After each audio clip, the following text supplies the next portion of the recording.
Welcome to the Calculus, a collection of micro lectures, video lessons, and sample exercises.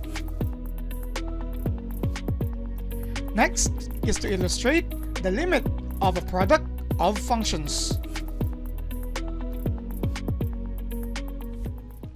Now that we have learned the limit theorems for our sum and difference, let's proceed to the limit theorem, which involves the product of functions. Now, if we talk about product of functions, first let's try to illustrate with two functions here. Let's say f of x is equal to, let's say it's 2, and then we have g of x, let's say it's x, and how about h of x being equal to x plus 3. So just like that. Okay, those are the three examples. This limit theorem tells us this: if we have a limit of the product of two functions, let's say f of x and g of x, okay, there's a product of the two as x approaches a certain c, and if we know that their individual limits, let's say the limit of f of x is L as x approaches to c, and let's say the limit of g of x as x approaches to c is m. Okay, this is just saying that we are just going to multiply the limit of both. So we have to multiply L and m. This is the limit theorem for a product. If the notation or the expression here is a product of two other functions, and if we are sure already about their individual limits, then we'll simply multiply them. The longer portion of this is actually this portion here. We separate the limit for f of x as x approaches to c, and we multiply that to the limit of g of x as x approaches to the certain c here. That's why this was L and this is m. In short, we simply multiply L and m. Let's take, for instance, here we have the limit of 2x as x approaches, let's say, 5.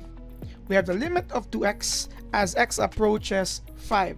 This is just a simple linear or a term that can be considered as a part of a linear function, but we could also say that this is a product of 2 and x.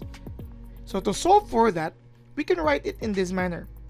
Separate them, the limit of the constant 2 as x approaches 5, and since 2 and x are multiplied, so we have this times the limit of x as x approaches to 5. So we solve the independent limits of the two, and we multiply them.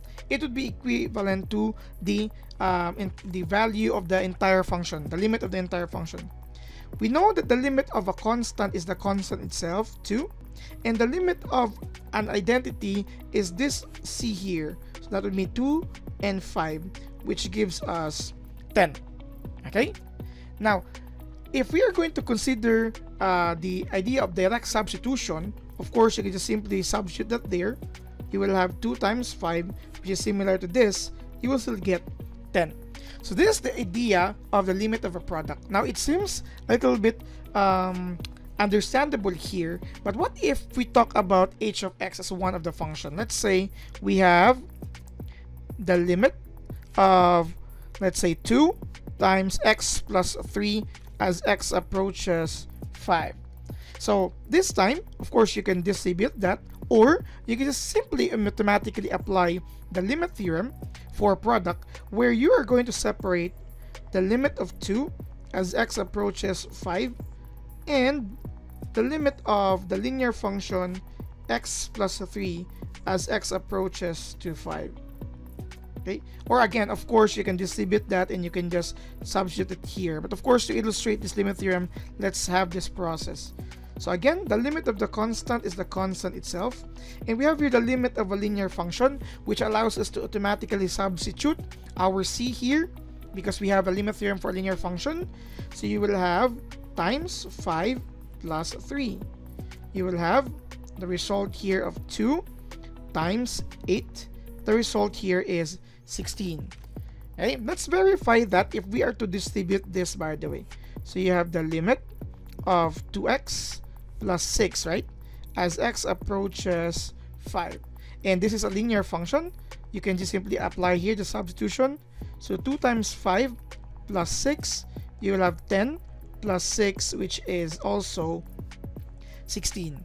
So this is the illustration for the limit of a product. If you have the expression like this, again, it might seem too easy here, but for general forms later, of course, we are going to allow other functions like polynomial functions, rational functions, radical functions, which include square roots or the radical expressions. So this is very important to be understood, that if you have the product of two functions, just like this, separate them into the use of the same limit notation, solve the limit of each function independently, and you multiply if necessary.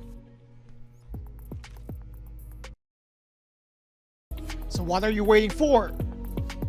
Subscribe now!